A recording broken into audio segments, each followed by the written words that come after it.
Good morning, plus two students. Today I am going to discuss a very important topic, that is Gauss theorem. Electrostatic का बहुत ही important part है ये, इधर ये वाला part या फिर इसकी एप्लीकेशन में से कोई ना कोई कंसेप्चुअल क्वेश्चन और कोई थ्योरेटिकल क्वेश्चन जरूर पूछा जाता है एग्ज़ाम में, मोस्टली चाहे जो मर्जी भी बोर्ड भी क्यों ना हो। गॉस थ्योरम है क्या है? गॉस थ्योरम बोलती है कि किसी भी क्लोज्ड गॉसियन सरफेस के थ्रू टोटल इलेक्ट्रिक फ्लक्स जो है वो होगी 1/ε0 times the charge closed by the Gaussian surface. E dot D S क्या? Electric flux. इंटीग्रेशन का मतलब क्या? टोटल। इस सर्कल के साइन का मतलब क्या? Closed. Gaussian surface my dear close होती है, ठीक। क्लोज का मतलब हर साइड से वो चार्ज को कवर करके रखती है। Circle is not a close surface, ठीक, लेकिन सफियर जो है वो एक क्लोज्ड सरफेस है। क्लियर? तो गॉसियन थ्योरम के गॉस थ्योरम के according total electric flux through any Gaussian surface is always Q over ε0।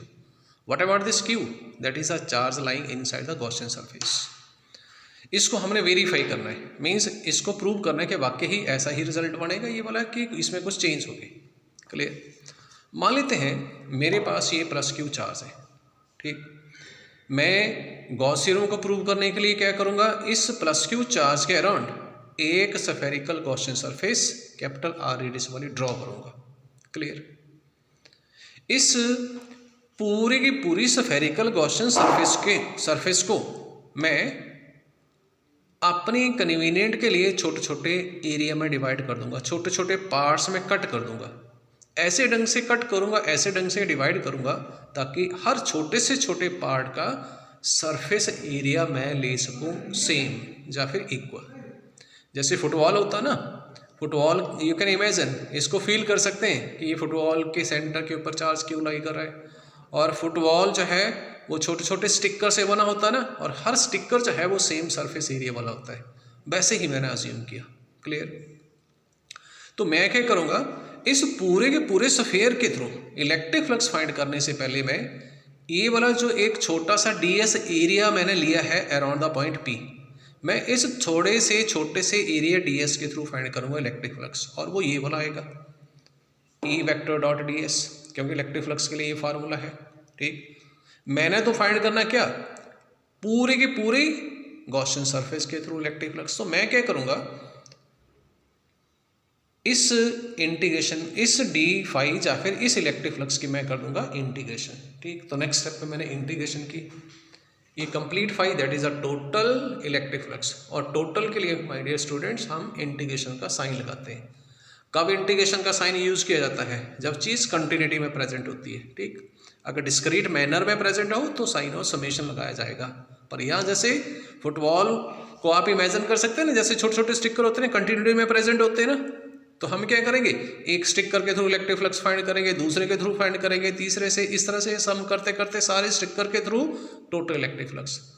तो सम को अवॉइड करने के लिए हम क्या करेंगे, यहाँ जैसे इंटीग्रेशन करेंगे, ठीक। इंटीग्रेशन मैंने क्लियर किया पॉइंट की क्यों करते हैं, क्योंकि जब चीज़ की डिस्ट्रीब्यूशन कॉन्टिन्यूटी में प्रेजेंट होती है तो टोटल करने के लिए साइन ऑफ इंटीग्रेशन यूज किया जाता है rather than sign of summation. Clear? तो डी फाई की वैल्यू यूज कर दी मैंने, लेकिन कल मैंने आपको characteristics of the Gaussian surface बताई है। गॉसियन सरफेस के ऊपर ई एंड डी एस दोनों परपेंडिकुलर होते हैं। गॉसियन सरफेस के ऊपर ई एंड डी एस दोनों आउटवर्ड डायरेक्शन में होते हैं। गॉसियन सरफेस के ऊपर दोनों E and D S same direction में है, तो इन दोनों के बीच में एंगल होगा 0 डिग्री, ठीक। तो ये डॉट प्रोडक्ट है, डॉट प्रोडक्ट में आता है कॉस 0 डिग्री, cos 0 1, ठीक।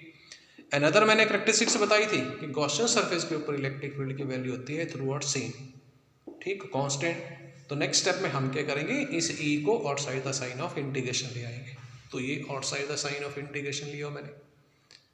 ये ई क्या है? प्लस Q चार्ज का इलेक्ट्रिक फील्ड, कहाँ पर? स्फीयर की सरफेस के ऊपर, और वो ये आएगा, ठीक।